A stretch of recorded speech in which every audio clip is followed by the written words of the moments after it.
As of today, we are 9 points ahead in the opinion polls. We have Keir Starmer, our socialist Prime Minister, is terrified. Do you know, he mentioned me 16 times today in a speech. Right? Buckle up, because what I'm about to tell you sounds like something from a political thriller, except it's actually happening in real life right now in 2025 Britain. Nigel Farage's Reform UK has officially overtaken the Labour Party to become the biggest political party in the United Kingdom. Yes, you heard that absolutely correctly. The biggest.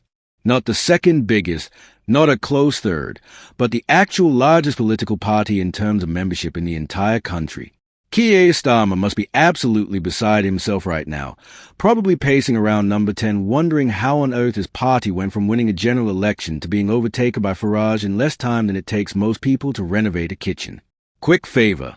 If this sounds absolutely mental to you and you want to stay updated on all the political chaos, hit that subscribe button and ring the notifications bell. Over 94% of viewers haven't yet. It's completely free, takes 1 second, and honestly keeps us going. Massive thanks if you did. Right, let's dive into this absolute carnage. So here's the thing that makes this story even more delicious. Labour has been keeping their real membership numbers a closely guarded secret, reportedly hidden even from their own National Executive Committee. Now, when a political party starts hiding basic statistics from its own leadership, you know something's gone catastrophically wrong. It's like refusing to step on the scales because you already know the number's going to be depressing. And now we know exactly why they've been so secretive, because leaked figures from Labour headquarters reveal that Keir Starmer's fading party has hemorrhaged 100,000 members since winning the general election last year. 100,000. That's roughly the population of a decent-sized town just completely abandoning ship. Labour membership has now slumped below 250,000, whilst Reform UK is currently sitting pretty at 269,000 and counting. And here's the kicker that'll really make you chuckle. The hollow shell of the Conservative Party is only about half the size of Labour. So we got the Tories limping along with around 125,000 members, Labour bleeding support faster than a stuck pig, and Reform UK absolutely dominating the membership game. If you told anyone 5 years ago that this would be the state of British politics, they'd have assumed you'd been at the cooking sherry. Now, let's talk about what this actually means, because this isn't just some vanity metric that looks good on a spreadsheet. Membership numbers translate directly into boots on the ground during election campaigns. They mean people knocking on doors, delivering leaflets, making phone calls, organizing events, and generally doing all the unglamorous grunt work that actually wins elections. During the 2024 general election campaign, Reform UK lacked the forces on the ground to compete effectively against the more established parties. They had passion and momentum, sure, but they simply didn't have enough people in enough places to capitalize on their polling numbers. But here's where it gets absolutely fascinating.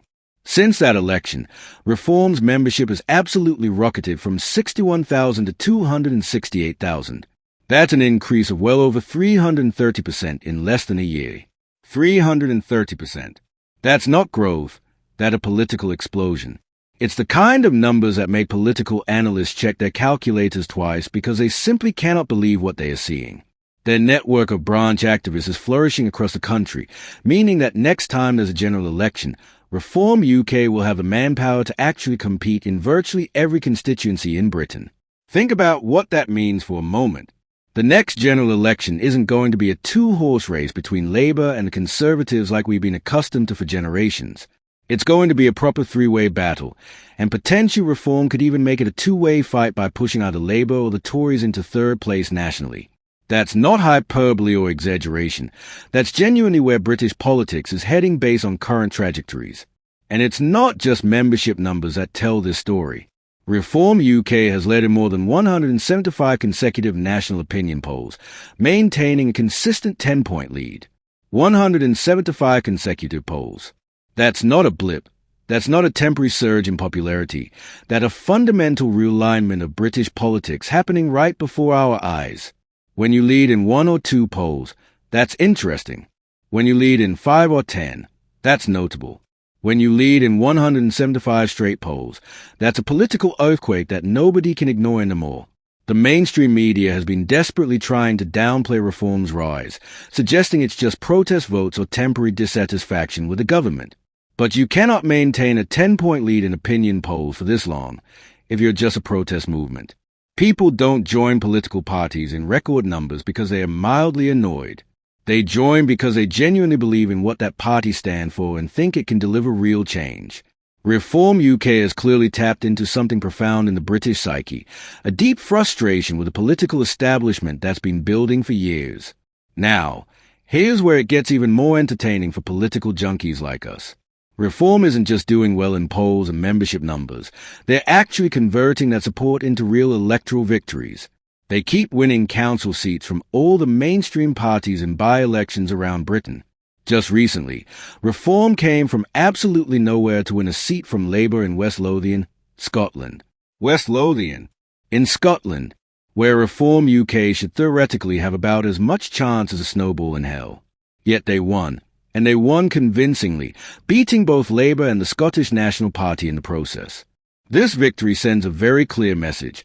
No Labour or Tory stronghold is safe anymore.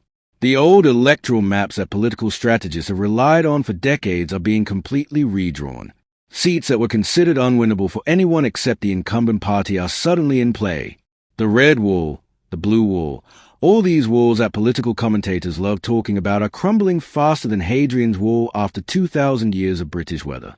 What makes Reform's rise particularly interesting is how they've achieved it.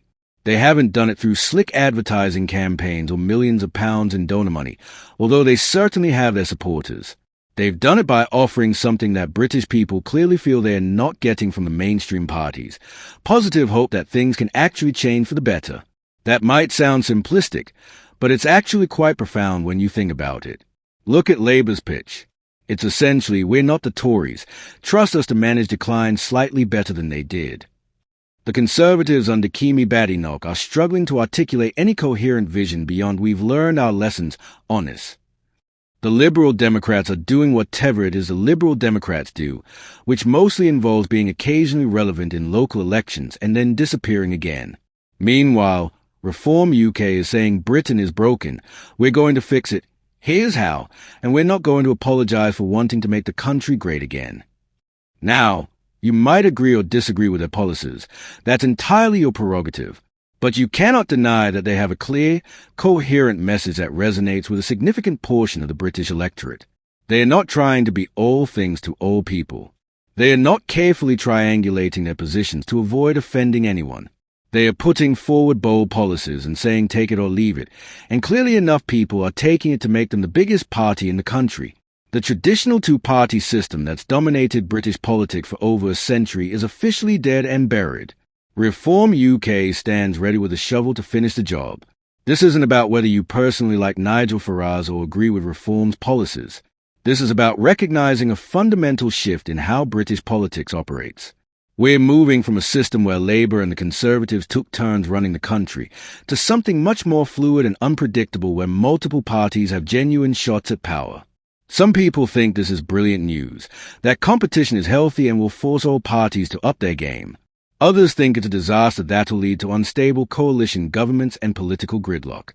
Both perspectives have merit, but regardless of which camp you fall into, the reality is that this is happening whether we like it or not. What's particularly fascinating is how quickly this transformation has occurred. In the space of less than a year, Reform UK has gone from being a relatively minor player that everyone assumed would fade away after the election to being the dominant force in British politics. That's absolutely unprecedented in modern political history. Usually, political change happens gradually over decades. Parties slowly rise and fall in popularity. Electoral coalitions shift bit by bit. But what we're witnessing with Reform is more like a sudden volcanic eruption that's completely reshaping the political landscape overnight. The momentum Reform has following their earthquake victory in May's English local elections shows no signs of slowing down. If anything, it's accelerating. Every by-election win feeds into a narrative of inevitability, that Reform UK is the future of British politics and the establishment parties are dinosaurs waiting for the meteor. Every new member that joins reinforces their ground game for the next general election. Every poll that shows them in the lead normalizes the idea of Nigel Farage potentially becoming Prime Minister. And that's a really wild thing to contemplate, isn't it? We could genuinely be looking at a scenario where Nigel Farage ends up in number 10 Downing Street, a man who was written off countless times by the political establishment, who was mocked and derided and told he'd never amount to anything significant in British politics, could potentially become the Prime Minister of the United Kingdom. Whether that thought fills you with excitement or dread probably depends entirely on your political leanings, but you have to admit it would be one of the most remarkable political comebacks in British history. Keir Starmer must be absolutely kicking himself. He won a general election with a massive majority less than a year ago. He should be riding high, implementing his agenda, enjoying the honeymoon period that new governments typically get. Instead, his party is losing members faster than you can say electoral wipeout. Reform UK has overtaken them as the biggest party in the country, and every opinion poll suggests the public has already decided they want shot at him. That's got to hurt on a deeply personal level. The question now is what Labour and the Conservatives do in response to this existential threat. Do they try to copy reformed policies to win back voters? Do they double down on their current positions and hope reform support proves to be a mile wide but an inch deep? Do they try to form some kind of anti-reform alliance? Each option has significant drawbacks and risks making things worse rather than better.